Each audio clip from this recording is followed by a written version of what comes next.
23-yard score. He has 2 touchdowns already. Later in the first, Buckeyes at their own 23. Michigan State, the worst pass defense in the nation, and here's why. Garrett Wilson wide open, 77 yards for the score, 2 TDs, 126 yards receiving. Michigan State just couldn't get anything going offensively. Quarterback Peyton Thorne pitches to Jordan Simmons. Swarm of Buckeyes. Ronnie Hickman forces the fumble, and Ty Hilton recovers it. In the second quarter, OSU at the 4, play action fake. Julian Hempling with the touchdown, 28-0 Ohio State in front. After another 3-and-out, Buckeyes at the 1, Mayan Williams bulldozes into the end zone. Ohio State scores 49 points in the first half as the Buckeyes cruise to the 56-7 victory. And as Mark Coons reports, CJ Stroud may have just earned himself an invitation to New York City in the Heisman ceremony. For the second week in a row, Ohio State showed off exactly why the Buckeyes have the #1 offense in the nation. First 7 drives, 7 touchdowns for Ohio State. Now, we came into this game thinking the Heisman Trophy race was wide open. Well, Buckeye quarterback CJ Stroud may have just pulled ahead of the field. He had 6 touchdown passes on 32 of 35 passing, over 430 yards, and that was just in a little bit over a half of football.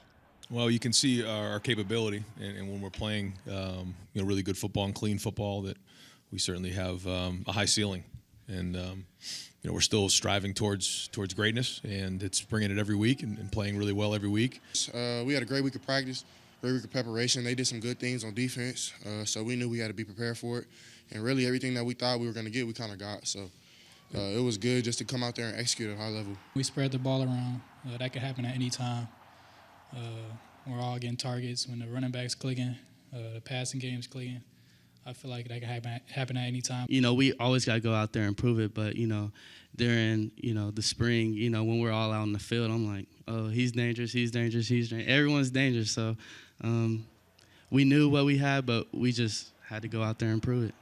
And for the second week in a row, all 3 Ohio State receivers showed what they were made of, all going over 100 yards receiving, as Chris Olave set a new Ohio State record, passing David Boston with his 35th career touchdown reception. Yeah, it's a huge blessing. I got to thank God for that. When I first came in as a 3-star, lowest recruit in my class, I think. I didn't know this would come to this day, but I just kept my head down and kept working and try to maximize my potential here. And I feel like I've done that, and I got a lot of blessings.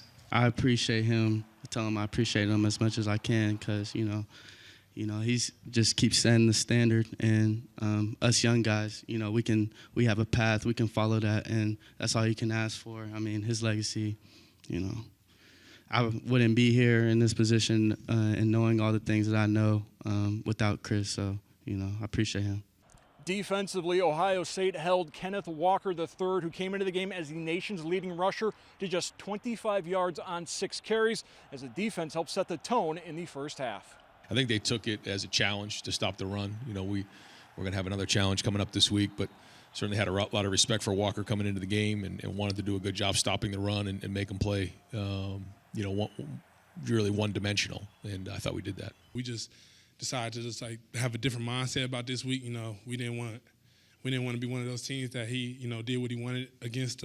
So we just had that mindset that we was going to shut him down. And now the attention turns to that team up north, as Ohio State and Michigan will square off the winner, moving on to Indianapolis in the Big Ten championship game. Much more on that game in the coming days right here on Sports Nightly. In Columbus, Mark Kuntz, BCSN.